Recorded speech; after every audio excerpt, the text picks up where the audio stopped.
জুবিন ক্ষেত্ৰত এতিয়া হাহাকাৰ পৰিৱেশ লাখ লাখ ৰাইজে তাত গৈ পেলাই উপস্থিত হৈছে, দুখ প্ৰকাশ কৰিছে, কান্দিছে।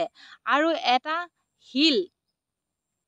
শিলত তেওঁ 10-15 বছৰ আগতে তেওঁ জিৰণি লৈছিলে। তেওঁ গম পাইছিল কেনেকৈ? তেওঁ কেনেকৈ গম পাইছিল যে সেই শিল ছটাই তেওঁৰ জীৱনৰ শেষ পৰ্যায়তে তাতে শেষ হ'ব, তাতে তেওঁ সোণাপুৰতে স্থিতি দিয়া হ'ব, তেওঁ তাতে থাকিব। সেইকাৰণে তেওঁ গমেই পাইছিল, কাৰণ তেওঁ ঈশ্বৰ আছিল, এজন ভগৱান আছিল। এজন ভগৱানে তেওঁ নিজৰ গোটেই বস্তুখিনি জানে কি হ'বলৈ গৈ আছে তেওঁৰ জীৱনত। আৰু সেই শিল ছটাত বহি জিৰণি লৈছিলে। এতিয়া সেই শিল ছটাত লাখ লাখ ৰাইজে গৈ পেলাই ধূপ চাকি জ্বলাই জুবিন দাক স্মৰণ কৰিছে, জুবিন দাক মাতিছে, জুবিন দা আহক, আপোনাৰ জেগাত আমি আহিছোঁ ধূপ চাকি জ্বলাই। জুবিন দাক কেতিয়াও আমি পঠিয়াব নোৱাৰোঁ, আমি কেতিয়াও খেদি পঠিয়াব নোৱাৰোঁ। জুবিন দা হয় দেহটো নাই, কিন্তু তেওঁ আত্মাটো সেই সোণাপুৰতে আছে। তেওঁ চাই আছে, গোটেইখিনি চাই আছে, তেওঁ নেদেখাকে নাই। কাৰণ জুবিন দা যেতিয়া ঢুকাইছে সেইদিনাখন সোণাপুৰত এজাক বৰষুণ আহিছিল, এজাক বৰষুণে মোক ধুই থৈ গ'ল, এজাকো বৰষুণে মোক ধুই থৈ গ'ল। সেই গানটো সেই জেগাটোৰ ক্লিপটোত ধুনীয়া মিলি গৈছে। সেই সোণাপুৰত যোনদিনাখন তেওঁ জ্বলোৱা কামটো কৰা হৈছে, তাৰপিছত বৰষুণ দিছিলে। আৰু এতিয়া যোনদিনাখন চিনেমাখন প্ৰথম দিনাখন এজাক বৰষুণ আহিছে, কাৰণ জুবিন দাই চাই আছে, দেখি আছে জুবিন দা আহিছে। তেওঁ ইমান সপোনৰ এখন চিনেমা, সেই সপোনৰ চিনেমাখন তেওঁ কেনেকৈ আঁতৰি যাব, সেই চিনেমাখনৰ পৰা কেনেকৈ আঁতৰি যাব। হয় তেওঁ দেহটো নাছিলে, দেহটো নাই, কায়িকভাৱে নাই, কিন্তু তেওঁ আত্মা আমাৰ মাজত আছে, আমাৰ লগতে আছে। কি কৈ আছে, কোনে কি কৈছে সকলো গম পাইছে। এতিয়া সিদ্ধাৰ্থ শেখৰ আৰু শ্যামকানুহঁতে বুজিব লাগিছিল, তেওঁ নিজেই স্বীকাৰ কৰিব লাগিব, এদিন নিজেই স্বীকাৰ কৰিব লাগিব। তেওঁ এতিয়া জ্বলি জ্বলি পকি পকি মৰিছে সেই বাক্সাৰ জেলত। তেওঁলোকে শান্তিত আছে বুলি ভাবিছে নে? শান্তিত নাই। আৰু শান্তিত কেনেকে থাকিব? এজন ঈশ্বৰক মাৰি পেলাইছে, এজন ঈশ্বৰক অৱহেলা কৰি পেলাইছে, আৰু তেওঁ কেনেকে শান্তিত থাকিব? তেওঁ কেতিয়াও শান্তিত থাকিব নোৱাৰে, কেতিয়াও শান্তিত থাকিব নোৱাৰে।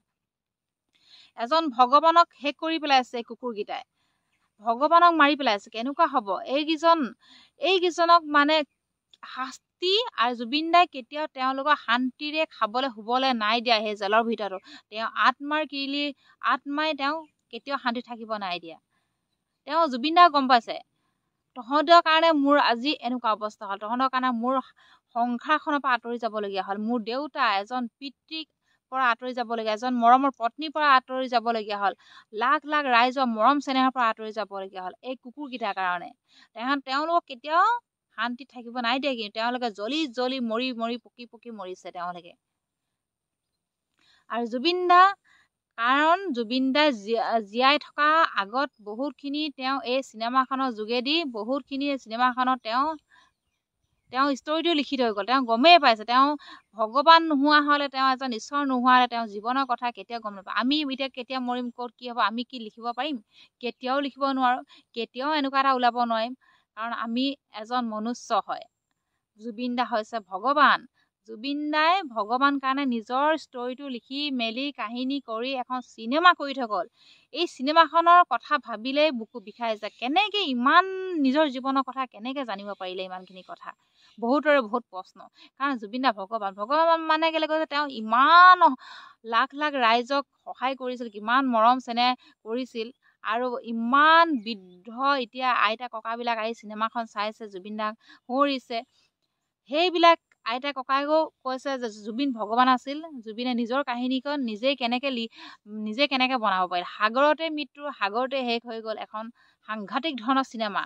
আৰু আপোনালোককো জনাইছো, সকলো আহক চাওক এই চিনেমাখন, উপভোগ কৰক। জুবিন দা জীৱিত কালত এই চিনেমাখন চাই লওক, জীৱিত অৱস্থাত আপোনালোকে চাব পাৰিব। আৰু এই জুবিন দাৰ শেষৰ চিনেমা, জুবিন দাক আমি কেতিয়াও নাপাওঁ আৰু কেতিয়াও নাপাওঁ।